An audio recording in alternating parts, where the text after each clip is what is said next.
we are ready. Okay. So we ended with Dadaism, and it's kind of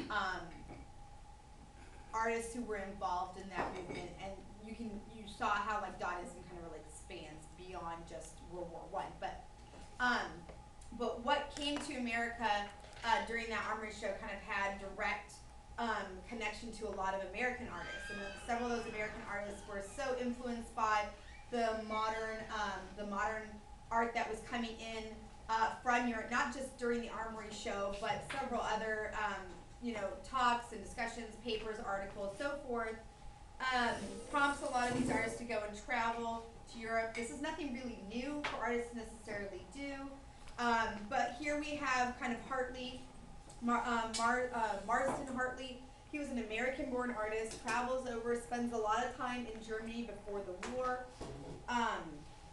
and kind of produces works. Now, we talked briefly at the end of class that this work had definitely a military approach to it, right? And Katie, you had suggested that it was, is Katie blocking the view of the shot? Yeah, I was too? just gonna say that. I'm gonna sit down just a second. It just dawned on me that she's standing right there. I was gonna. Katie has made this kind of comment of there's this element of something eerie or ominous about the piece, and we're trying to kind of pinpoint Yeah. what that might Top of be. your head is in the way, but that's okay. You can't really. It's not interfering with anything. Okay. So what is this kind of dark, ominous quality of this piece here? Well, we could just start with the back, the back and the black background. Did you read your book? No. You sure you didn't read your book, Katie? I was just gonna say that. Like I just seen that. And I was just gonna say that. We could start with the black. Okay, so Black we know that Hartley's making a reference. Is he making a reference to a particular individual? A German officer. A German officer, exactly. I mean, he even terms it portrait of a German officer. So it's not on the outskirts. Without having known the title, we would perhaps guess that there's something kind of military involved. We see flags, we see kind of these insignias or emblems, like the cross there, which is what type of cross is that? I mean, they eventually kind of, it's called the Iron Cross. So, and that's kind of a German insignia. So we have all those kind of elements in play here. But what Hartley definitely goes deeper into that, because he's making a portrait. So beyond the flags and some of the more obvious emblems, there's symbols and elements here that directly tie to a particular individual. The initials. Exactly. We have initials. KVF are They the match initials the for name. Karl von Freiberg. His name is up there on Yeah, his name is up there. the blue thing. So don't ask me how to spell it. Read the slide.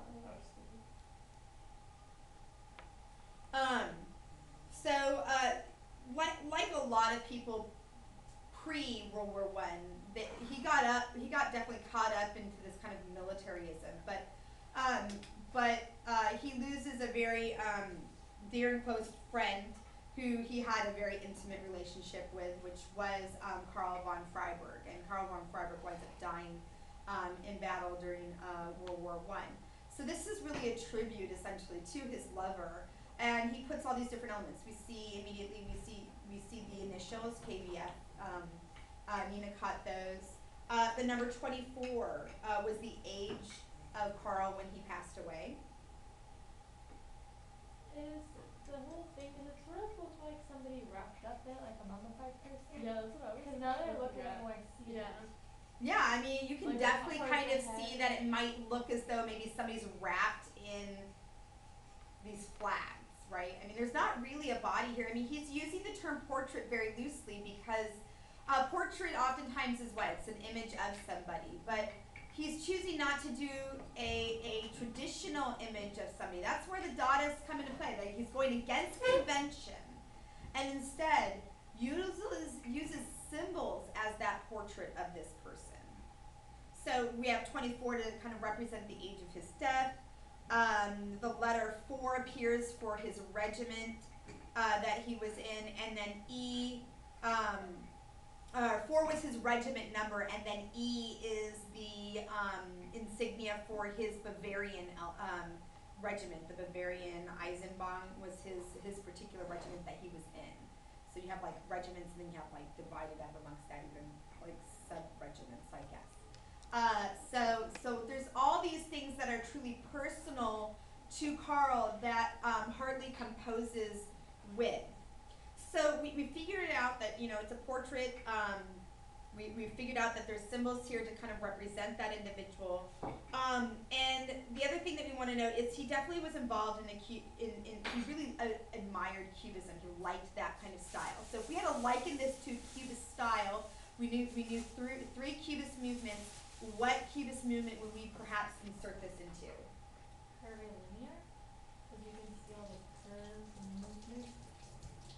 Or what about Curvilinear is rather late in the ballgame. Curvilinear Cubism really doesn't come to play until like I think the 30s. Analytical, yeah, there we go. What works for No, analytical it's not Cubism? Synthetic. Very good. Well, and in that synthetic cubism, what did Picasso do with synthetic cubism? Synthetic was like collaging and. Yeah, I mean like collaging. collaging It all was the definitely things mixed that media. In that synthetic cubism was kind of this play of mixed media. There's collaging, papers, text, and then in there they would insert images on top of or below. So they're still fragmenting images with synthetic cubism, but they're kind of almost mixed media-esque. The difference here with that is in comparison, there's text involved, but again, it's all painted. But he really is kind of pulling from that synthetic cubism. And then Katie, when you first were looking at it, you talked about how there's something kind of dark or kind of not necessarily menacing, but unhappy about the picture that you're looking at. And instead, and that's directly the reason for that black background. I mean, that black background is really kind of a way of giving that elegy, giving that a kind of more of an elegy approach to it. Once World War I hits, Hartley doesn't stay in Germany. He travels all over, and he eventually comes back and settles in the U.S. And continues to do art. But he is most definitely very kind of drawn to that synthetic cubist style.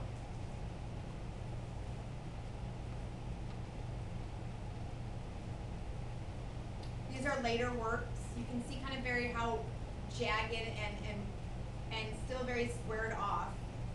We're looking at a seascape. Stuart Davis. Stuart Davis is another American artist. And he likes Cubism. I mean, he created a lot of works that are very Cubist in style, but his is very kind of unique. He kind of takes this combination of synthetic Cubism, and in order to kind of give it something that truly is American, he was very drawn to jazz music, and so he kind of takes these and gives them a bit of a more rhythmic approach, or this rhythmic sensibility to the visual images.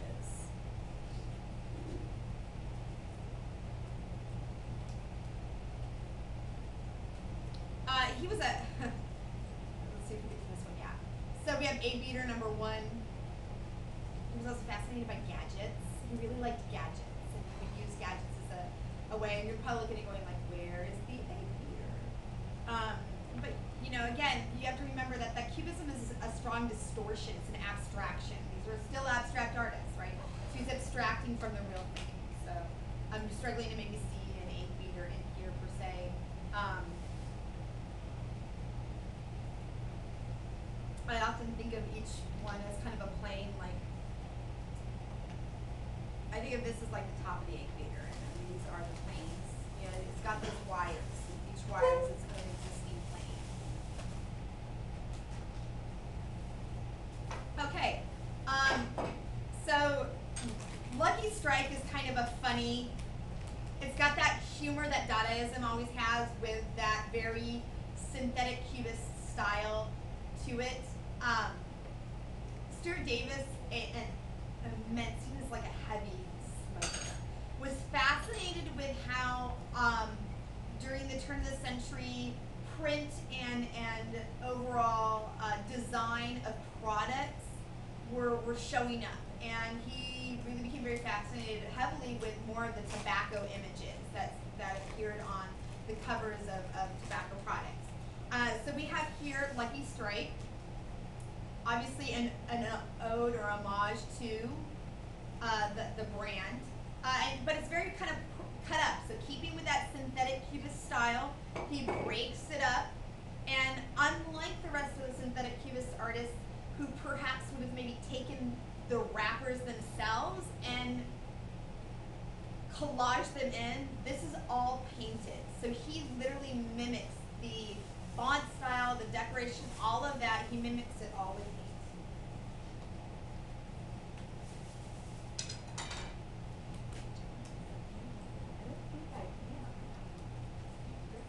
Not at all. I don't see. I'm pulling him up, but I want to leave her some. So. I mean, I don't think I'll need that much glue for my next purchase, so we should be fine. So we kind of have these planes. All right. So there's something very progressive about this idea of recreating exact print into what you have here, and he's pulling from what he sees in everyday life too. So he's an artist who's directly kind of looking at what he has. What do I have in my kitchen? What do I have in my life? And I'm creating works of art that are directly from that. And he creates those illusionistic elements with that font style in there. So none of it is collage. None of it's the original package. It's all made to look like it came from. Glue Cafe. These were actually up at the Amon Carter at last summer. Egg beater number 4. This is the egg beater that I see. Not just your standard egg beater, but like a mixer is what I see. The side of a mixer here.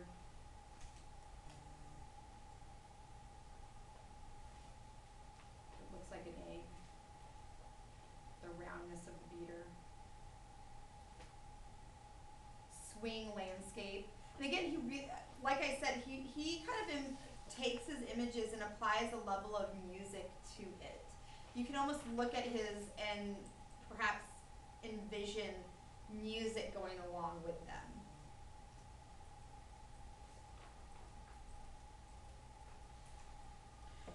So jazz kind of directly links us to a huge jazz movement during the early part of the 20th century, which is what big movement that jazz came out of? Get more specific. Jazz age. Who were the jazz musicians? African American. And they lived in New York in a location called Bronx. Harlem. Dang it. The Harlem Shake. Not the Harlem Shake. The Harlem Renaissance. Renaissance, exactly. Thank you, Lucas. Oh my God. Hey, you got the Harlem part. At least it doesn't say the Bronx. The Shut Bronx. Okay, so Harlem I'm Shake. so glad we're gonna sound super intelligent on. We sound so smart on YouTube, guys. So smart. Okay, so we're gonna look at Noah's Ark by Aaron Douglas, and immediately when we look at this, Katie, what do you think inspired Aaron Douglas's style?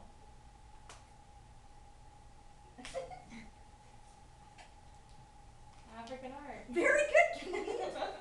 Say thank you to Mariana who gave you the answer. Okay. Why might Aaron Douglas perhaps be very inspired by African art? Because he's African American. Yes, exactly. So Aaron Douglas is one of our several noteworthy African American artists that came out of the Harlem Renaissance. He was directly inspired by African tribal works. It's nothing new, right? What other artists did we look at that was inspired by African art?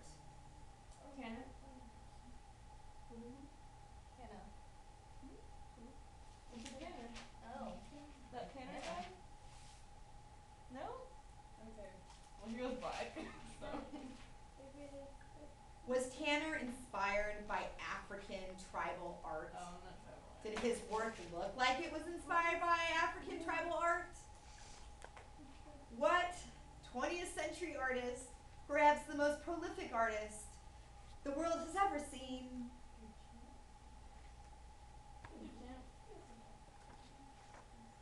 The African American art really inspired him to produce Picasso? what? Thank you. So remember, he was very inspired. What work did he produce? The tribe mask one? The one with the no. mask? Yes, our ladies of Avignon, which aren't really masks. He distorts the face. They start to look like tribal masks, right? Okay, he's using that angularity of the tribal masks. Okay, so Aaron Douglas, like Picasso, is driven to that. One, for a reason of just racial connection, right? I mean, a lot of, during the Harlem Renaissance and even kind of previous to that, these artists or these people are trying to get back to their roots. Ha ha ha ha ha. They're trying to kind of learn more about who they are and where they came from. So, so Douglas is really fascinated more by kind of historical and African connections. He was born in Kansas, studied and schooled in Nebraska, and then travels to Paris, studies over there for a while. No doubt that's where he perhaps gets his Cubist nature from, because we can look at this and see that Cubist inspiration here within Noah's Ark. And then comes back and settles in New York, just like many people. There was kind of this migration of African Americans to New York, and they all settled in Harlem, and hence we have now the Harlem Renaissance. So that's kind of how that all takes place. Up there. How do you not see it? Oh yeah, you read the slide. Good job. Is this still under like the abstraction era stuff? Like all of this abstraction, or are they just each their own little movements? Yeah, we aren't at a movement per se. Well, yeah. These are all people that are. What do you need? Oh, can you get Okay. my yogurt? Yeah, sure. Thank you. Fourth, third period. Taking pictures. Third and fourth. Extra bed is in that. That's sitting over there. Got And it. it's full, but I just leave it there. Yeah, that's okay. Got it. On it. No problem. I'm not sure how much longer my battery's gonna last. Cause it just changed to one little. Well, when it dies, it dies. Okay. So we have Harlem Renaissance here, or we have Noah's Ark here. So we can see the obvious connection to African art. We can see the connection to that kind of Cubist style. But what's kind of rather very kind of interesting about Noah's Ark is that Douglas kind of manages to create a great sense of depth to the ark. And so how does Douglas achieve that within this painting? It looks like it's lighter as it goes back. There's a sense, yeah, the light changes, it gets lighter as it goes backwards. Oh, you can see the back part, but it's foreshortened or not? Yes, foreshortened? It is exactly. He creates a foreshortened ship. What else does he do to show depth in space? The face is like really close to us, and then the person way back there. Yeah, you see figures that get smaller as they go off into the distance. But he maintains to keep this also very flatness to this, right? I mean, you can see these kind of intersecting areas, these lightning strikes, the suggestion of rain coming over here while the sun shines down, and it kind of all divides up. So there's this idea, or he manages really to create or evoke this sense of kind of mystical space with this kind of miraculous event that seems to be taking place within the story of Noah's Ark. And this image was one of several for a series of poems by James Johnson called God's Trombones, 7 Negro Sermons in Verse. So, and the title's up there in the slide, God's Trombones.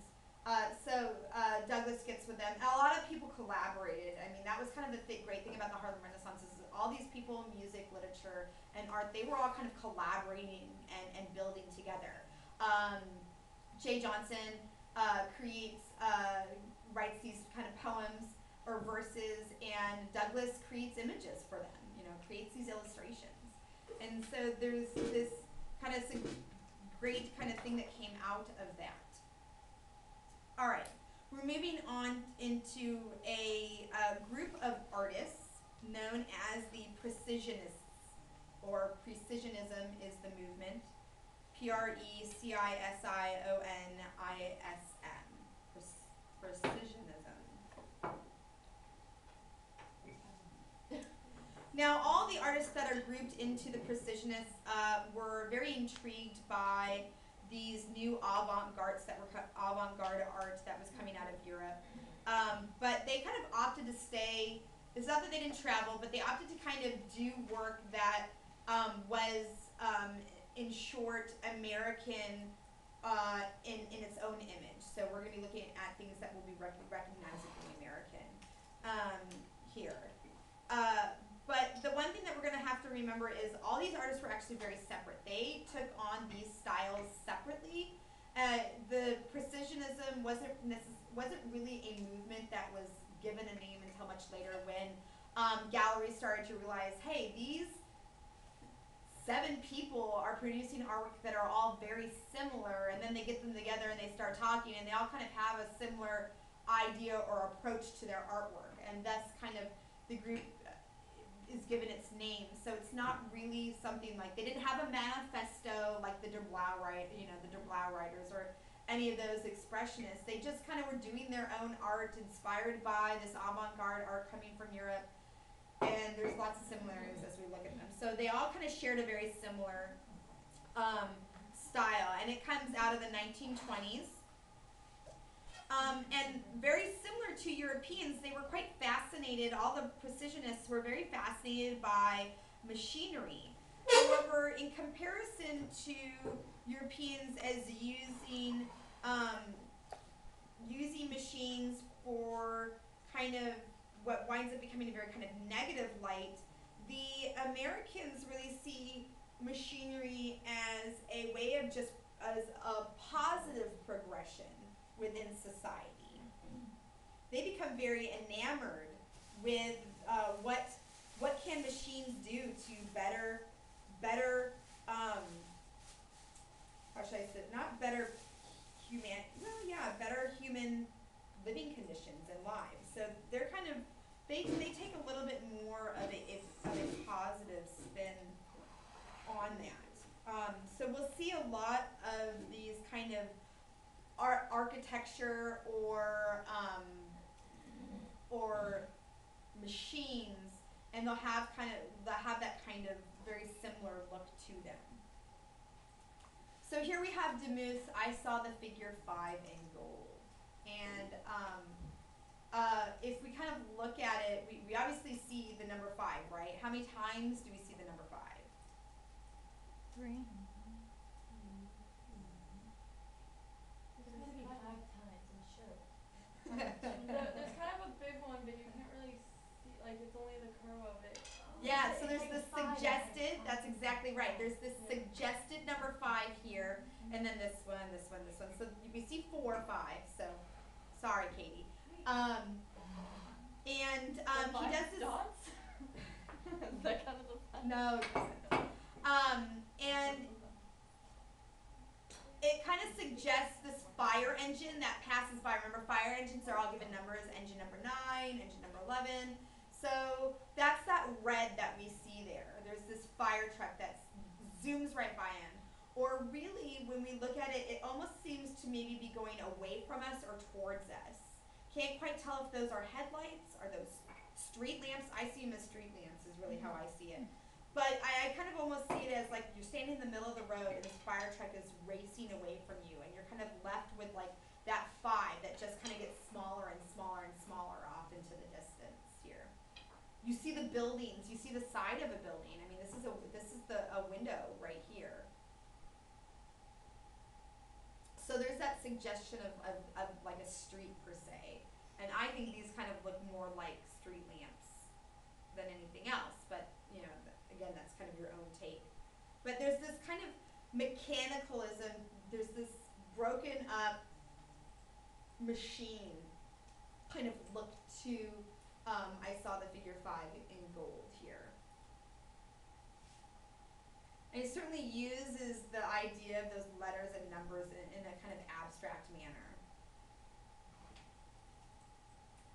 That diagonal lines on the bottom really kind of pull your eye towards that center 5.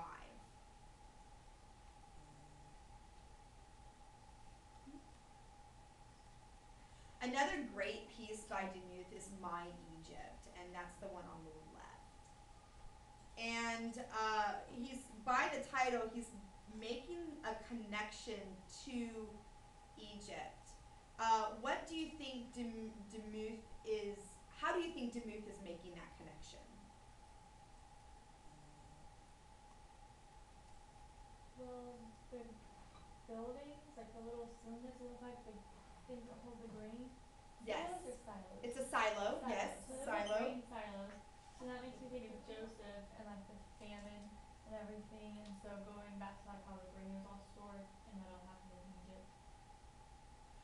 How many of you have ever been on a road trip? Okay. And how many of you have been on a road trip where there's really not a whole lot around, but you start to kind of see like grain silos up in the distance? They're really they kind of stand out everywhere when you're like really more like up north or on the East Coast, driving around. They kind of mark the landscape. And so he's calling on that, Kay's taking a kind of a religious approach to it, and Demuth probably would say that that is a completely applicable statement here. But what dominates the Egypt landscape when you look at it? Sand dunes? I don't know, I haven't been to Egypt. Egyptians. Thank you. When you see pictures of Egypt, what do you always see? The pyramids. The pyramids. And is there anything else really around those pyramids? No. No, you're kind of like, I mean, even if you look at like, if you get a picture of Cairo and you see off in the distance, you'll see like the pyramids off in the distance from Cairo. I mean, they just kind of dominate the landscape. And so that's what Demuth does here with these, with the American version of a pyramid in that sense, of these giant grain silos that house all that substance in them, are what dominate the American landscape. If we were in Texas, what would that image be of? An oil rig? Or Maybe if you trucks? were out in West Texas. Trucks? No. Nothing. Uh, Nothing in West Texas. Windmills? Not a whole lot of windmills in Texas. Wow. Tumbleweeds. Those Okay. big ol' like, hay circle things? Oh, hay bales? No, we're looking at architectural structures. Wrought iron Texas? Oftentimes, Longhorn? cities will put the city name and the high school Oh. logo on it. Oh, Water towers. Those water towers, exactly. Wait for the water. Like everywhere, Water those towers. damn water towers, Louisville, and then you'll see like whatever their like logo is. You go to like Carrollton, and you'll what is it, South Lake Dragon? Yeah, South Lake Carroll, and you see like a dragon on there. South Lake Carroll. I'm like, oh god, There's a dragon on it? What more? There's a dragon. for the dragon. So he's utilizing that. It's an object there. It's present, and you can't really get rid of it. And then furthermore, look how he breaks up the space. He kind of has these very strong diagonal lines that kind of produce these very pyramid or triangular shapes amongst the object itself. So he kind of breaks it up that way.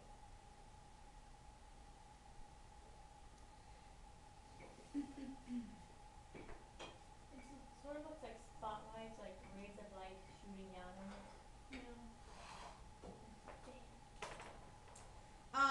So we talked about like how there's that idea of these kind of being that the pyramids of America. But Demuth could also be making it a somewhat negative statement with it as well. What might be somewhat negative about My Egypt? But it's all like mechanical, it's not after that these like rings and stuff are taken over, maybe? They were not. No, I think what he could be saying is this idea of, in Egypt they have these enormous pyramids. Or Maybe it's what not we have. special to him. We have these. Right. Okay.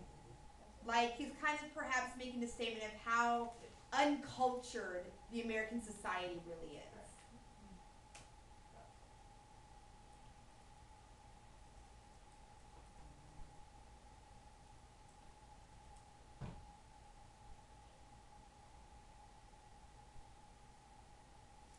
So more works by Demuth. Incense on a New Church. I really like this one. Incense is oftentimes used as a cleansing agent, cleanses the air. And during masses, they use it to kind of bless as a blessing or cleaning agent as well. So incense here takes on that connotation with incense in a new church. But are we in a church here? Is Demuth painting a church? No. What is the new church? What is it, So like the city? world is? Like the city is? Yeah, the city or the factories are kind of the new church. And that incense is what surrounds and encompasses them. You see you almost see like these smokestacks here. And there's a lamp here. To me it looks like they're under a bridge is what it looks like to me. But you can be coming out and seeing the silos or the city, buildings and structures. So would the incense be like the pollution? Smoke. The pollution of the smoke? Yeah, pollution. I mean, we look at it. We now call it pollution. They would have never called it pollution back then. But yes, we look at it as, oh my God, look at the polluted air. Oh, back then it's like, look at progress. A few years later, look at Yeah. this planet. With progress. So,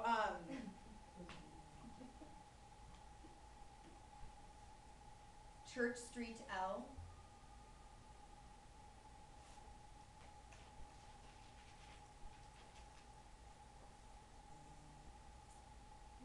Arthur Dove was another one. He kind of shares more of a similarity to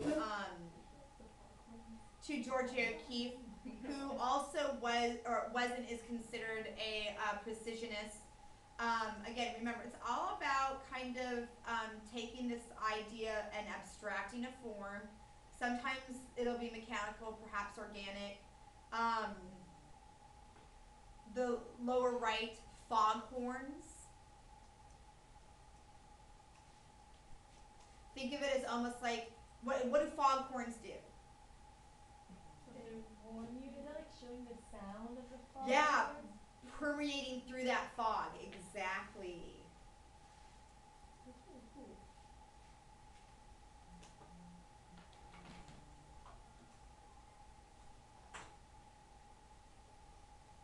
Hey, I can't talk for too long.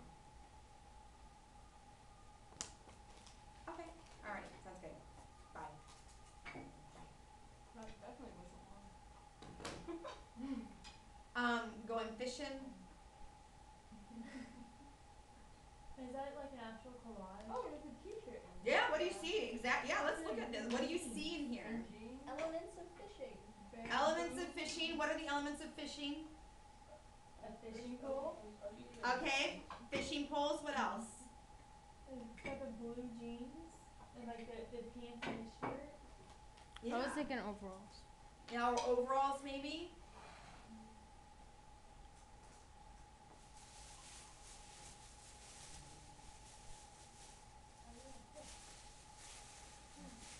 Joseph Stella.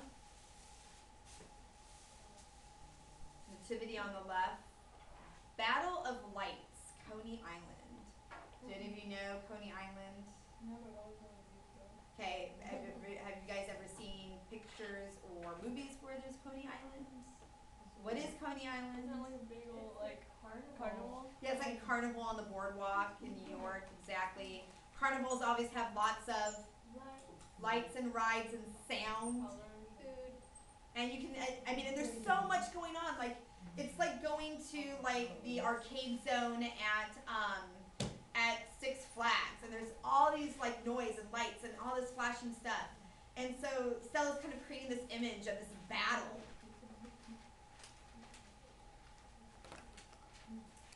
Brooklyn Bridge. So their picture of Brooklyn Bridge on the left. Stella's interpretation of Brooklyn Bridge. That's very cubist. Very cubist, yes. And Stella, I believe, is an immigrant. I need to check this and double check, but Joseph Stella may have been an immigrant. Or, actually, I can't really remember. Let me see if we get here. This is the other one. The Voice of the City of New York interpreted the bridge.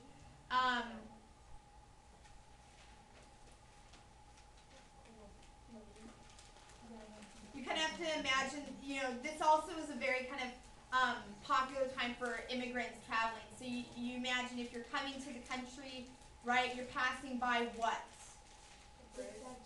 The Statue of Liberty. That's kind of one of the first things you see, but you will also see the bridge. And so he's kind of creating that icon for those immigrants.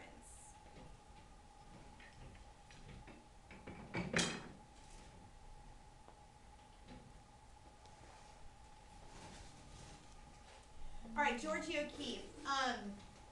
So it seems rather odd that we put Georgia O'Keeffe in with the Precisionists.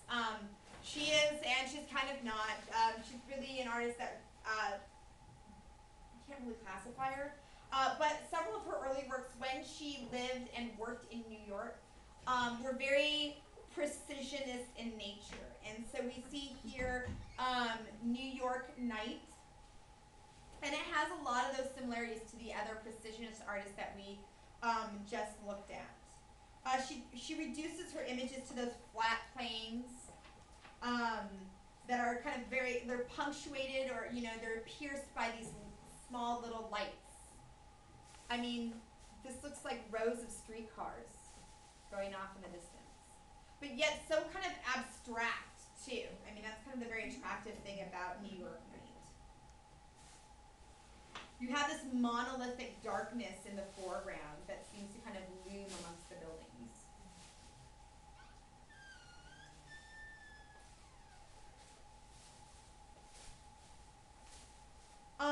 But there's also her level of kind of being an organic artist would be, I guess, the other way that you can kind of look at her. And she's, of course, more well known for her flowers than really her precisionist art. Here we have blue and green music. And you can see that abstraction. I mean, there's this idea of music flowing from the lower center.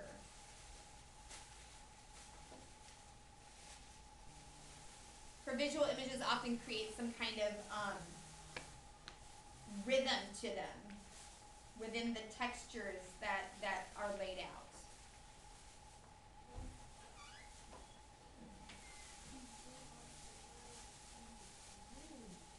What is a photogravure? Probably a type of print. Stieglitz, Alfred Stieglitz,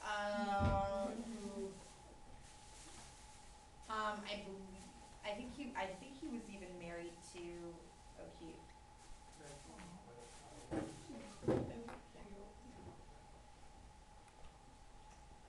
More Georgia O'Keeffe's. Keep it going. And let's end at that lesson. All right, 509, exact. All right, we want to get through the next group. Okay, World War I Expressionists. So we're back on our Expressionists. Remember our Expressionists? Yeah, okay. What group of Expressionists did we end with? You guys remember?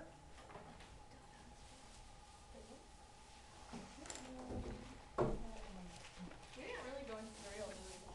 Nope, we haven't done surrealism yet.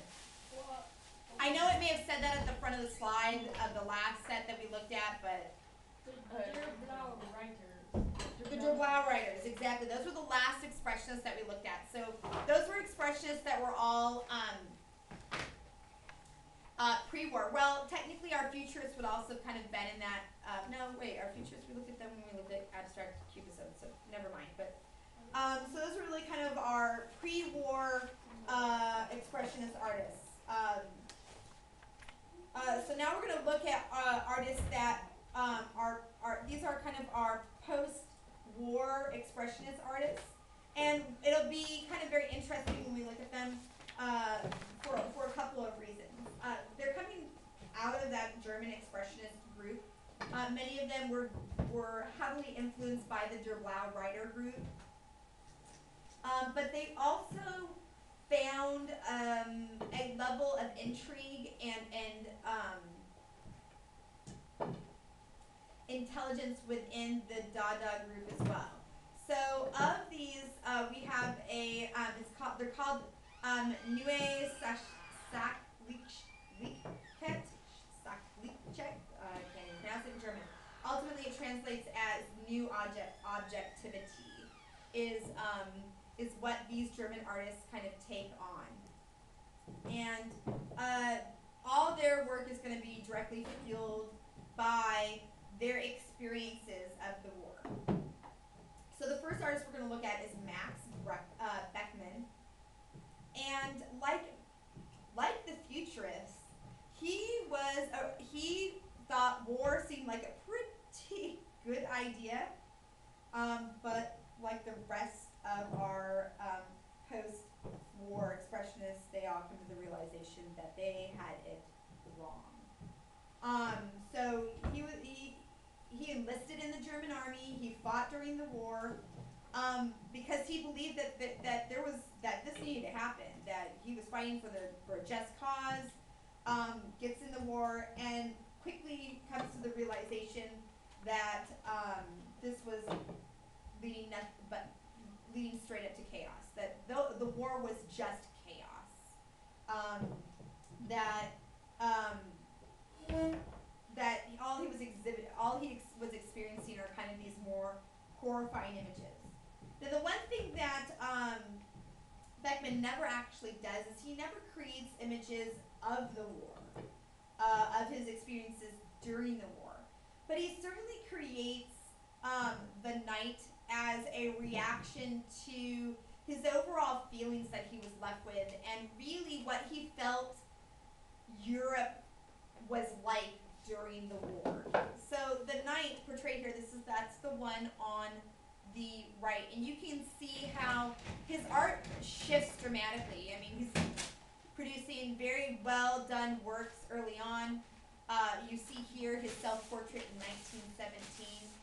Doesn't look like a happy guy, does he? Yeah. He definitely says the war kind of aged him. And then you have on the right here the work called The Night, and we'll look at it here in full image so you can kind of get a better look at it. So Gross, so Beckmann, I have the wrong artist down here. So what we see taking place here, kind of more, he's kind of describing more of the horrors of the war and of society and the madness that kind of comes from it. What do we think we're seeing within the image called The Night? There is a lady with her dress being ripped off, and she's like, I guess, hanging. Yes, she's hanging, right? Our woman in the foreground. What might Beckmann be suggesting with that? That maybe the men are coming back from the war and they want to have sex. Or like maybe prostitution during the war, or like the officers, and I guess their treatment of women. Do we see any officers here? Well, I'm not sure the guy in the cap is. He looks like he could be. Maybe he's the captain. But that doesn't make sense because then he's the captain. He's got a seaman. Like a senior? You know? I think that looks like a anyway. These could have been military people. They may have been people who were in the military at one point in time. Outside of the women there, what does it look like? What do we think is happening? It looks like they're nursing someone back to kind of help. Like it looks like he's like popping his wrist back into place or something, like that guy, and he was really in pain. It's very interesting that you're choosing to take a more positive spin on that, Mariana, But because it's not really positive, really. Like it. well, you're like, saying he's over there trying to help the individual. I don't actually not like he doesn't really because he's like pushing him back, so maybe he's like torturing him rather than helping him. I don't Okay, know. so maybe he looks more like it's because remember, Beckman is trying to show the horrors of war. It also looks like he's being like hung, cause like I guess his Yeah. scarf or whatever like goes up. Are these like people that were captured during Like a the war? POW camp? He stayed away from doing any type of military painting. Instead, what he does is he's showing kind of the horrors of war, kind of the effects of what war does to society. Oh, I mean, you have to remember, okay, if the war's over and they say, okay, go home, and these people start going home, and these are all changed men from war. They're not normal anymore. And going home, there may not even been a home that they got to, right? They got back and there's nothing there. So now what are they? They're roaming around. And so these gang and bandits of people would come in and they would walk through towns and just kind of break into people's houses. So what we have here is 3 men breaking into this home.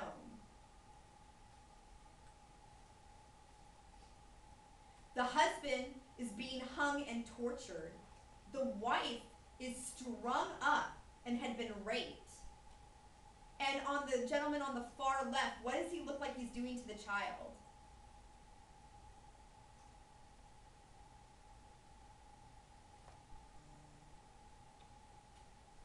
Choking. Harsh angle. He's got the child up in his arms like he's going to take the child away.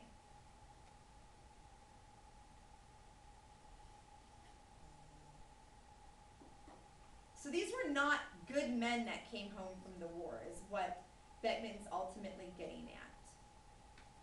And even himself, if you look at that self-portrait, he's not painting himself in a good light. He actually used his son and his wife in the painting.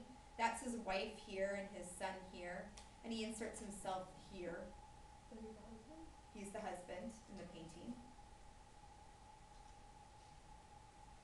And he achieves this kind of very violent image in quite an interesting manner. Let's look at Beckman's style here. How does he make this kind of chaotic attack on the home work? He's harsh, kind of like outlining black lines. Like Yeah. those are really bold. Okay, they're kind of Bold and lines. like jagged, kind of like the whole what was the word ever? Like Katie, take it away. Yeah, I mean, you're on the right track. I mean, these lines are kind of dark, black, and jagged, and rough, right? Does it look smooth? No. Very rough. It looks just the whole picture looks disheveled. Everything's all twisted around, and not where it should be. Like the door looks like it's off the hinges, and the hat or whatever. The door, where's the door? Where the guy's hand is. Is that a door or a window? Yeah, and that's the other thing. I mean, he really distorts the overall depth and space in here. I mean, the woman who is in the foreground is strung to the window, which is really in the background of the space. So he distorts and creates this very kind of crude, angular layout or composition, which adds to this overall savageness that he's painting about. It looks like there's a redhead back there. Yes, there's a woman in the back, this faceless woman that doesn't look like she's helping at all, right? You kind of question, who is she? Is she with the gang of bandits that are raiding the house, or was she perhaps, maybe she's the old mom living there. No one's gonna rape an old lady. Well, I mean, nobody, somebody might, but, you know, that's not too common.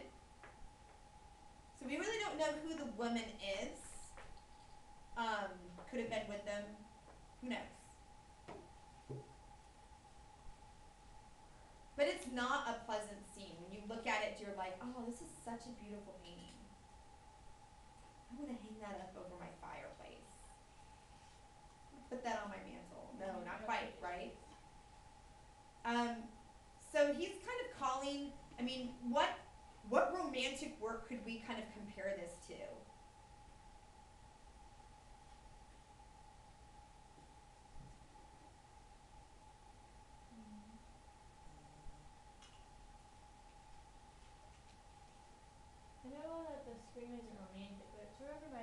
Scream just because of the whole chaos in general of it. Oh, yeah. Most definitely. I'm not sure what we'll make it for. Alright, just curious if you guys can pick one. Moving right along. Some more works by Beckman. Self-portrait as a clown. Departure down below kind of suggests the rise of the Nazis, showing the story of the Fisher King.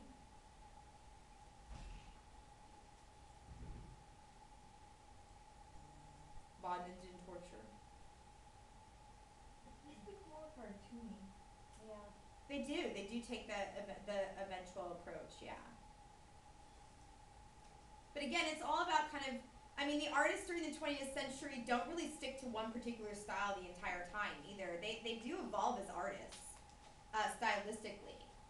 We saw what he painted like in 1907. I mean, those were more traditional in nature, and then we had the night, and now this. So there's going to be a progression to it as well. 1944. He did a lot of self-portraits too. Self-portraits are oftentimes for a lot of artists very therapeutic. If you want to talk about somebody who's a little bit more cartoony, we're going to look at George Grosz. And the name Grosz will be quite befitting for one of the images that we're going to look at here in a moment. But below you can see the self-portrait, or the self-portrait as Warner, and I'm guessing Warner must have been some kind of individual. We can look up who Warner is, but we can see clearly skills in painting. Yes, he's able to do traditional levels of painting, but he most definitely had this kind of more cartoony style like you see in Gray Day. And again, showing kind of the horrors of war. Let's look at what Gray Day shows us. What type of figure do we see in the foreground?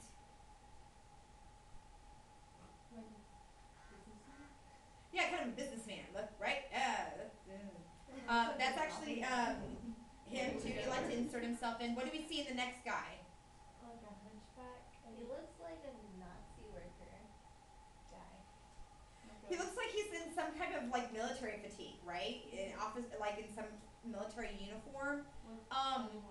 But look at his face and his overall demeanor. I know Katie made the statement he looks like a hunchback. Does he look like he's a healthy individual?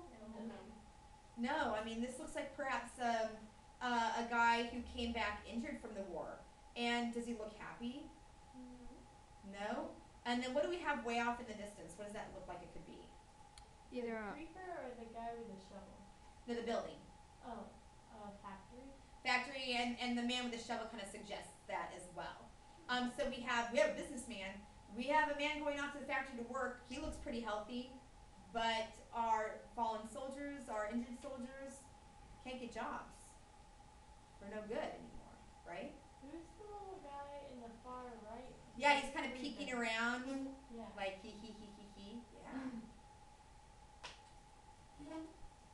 All right, we're gonna spend a little time looking at fit for active service. This is Gross's kind of call to the humor that the Dada artists kind of were working with at the same time. You know, we have to remember that our new objective artists were coming from our German expressionists, but really were inspired by Dadaism. And so we have here a comic. We notice immediately a couple of military individuals, right? When taking notes here, this guy's actually even sleeping. You have this one here. What does it look like he's doing? Reading his organs. Nope, Right now she's giving him a hug. talking. He's saying baby. He's talking. What does he have up to his ear? Oh, is Oh, I it want a a stethoscope. But he's not at the heart. Yeah, he's not at the heart, right? Does he look like he's a good doctor or a bad doctor. He looks like a charlatan. He looks like a charlatan. He looks like a dumb doctor, right? So Gross really starts to make these commentaries on the military. It's primarily on officers and doctors within the military. Now Gross, like Beckman, joined the army. He, like Beckman, thought, hey, I'm down with this. This is war is a good idea. But when they get in there, they start to realize that it wasn't. So like Beckman, he's starting to kind of give a more clear-eyed and direct and honest view of war and its effects by giving the work fit for active service a level of humor based off of his own experiences.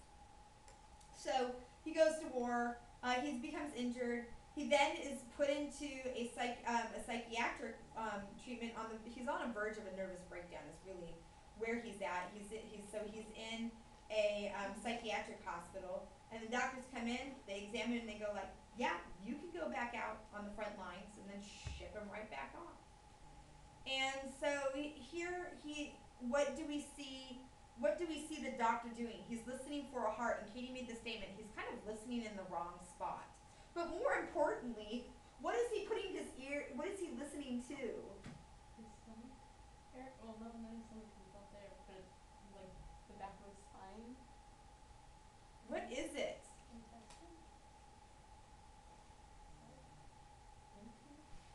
It's not a person. Oh, a skeleton. It's a skeleton. I I mean, the skeleton is dead. He's sending somebody back. He's like, yep, this skeleton's fit for service.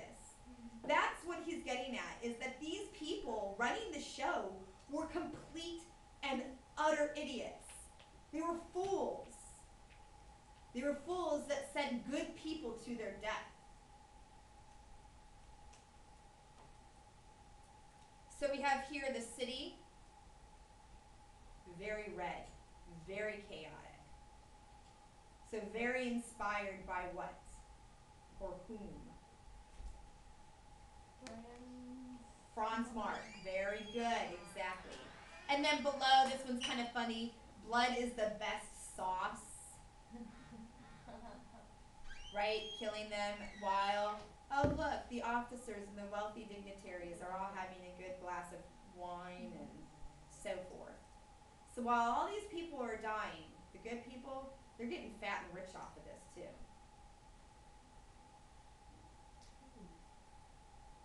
Pillars of society. Here he's really making a commentary on that as well. I mean, all of them were really commentaries, but you see here, it's almost like as if he puts this giant military sculpture on the top of his head. And perhaps maybe that's what this guy is envisioning. He's like, I'm going to be an amazing leader. They're going to erect statues in my honor because I am the next Marcus Aurelius. He has a swastika. But not so